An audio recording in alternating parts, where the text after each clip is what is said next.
There are two ways to write an overload: as a member function of whatever type is before the operator, and the function takes an instance of the type that's after the operator, or as a free function, it's not in any class, that takes two parameters: the first, the type that's before the operator, and the second, the type that's after it.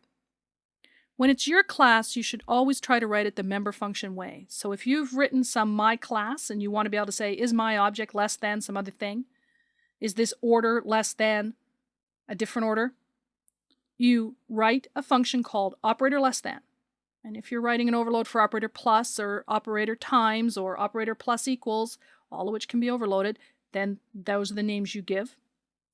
The return type of the comparison operators, less than or equal to, is always Boolean, true or false. The return type of the other operators is not a Boolean. For example, when I add two numbers, I get a number. If I take a date and add a number to it, I would expect to get a date. If I take two dates and subtract them, I probably don't expect to get a date back, right? I probably expect to get a number back. So you have to think about what the return types are. For the comparisons, it's Boolean, true or false.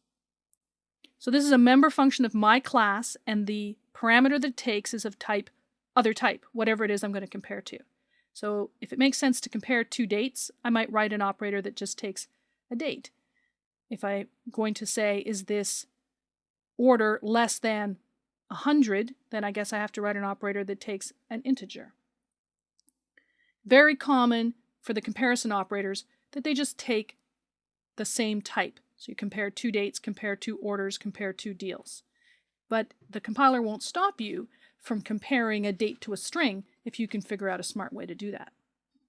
What about the case where you don't own the type that's before the operator? So something that you don't own could be an integer, nobody owns integer.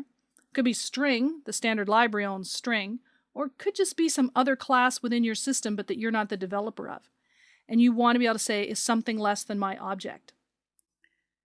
You can't go into the other type class and add an operator less than. So you have to write a free function.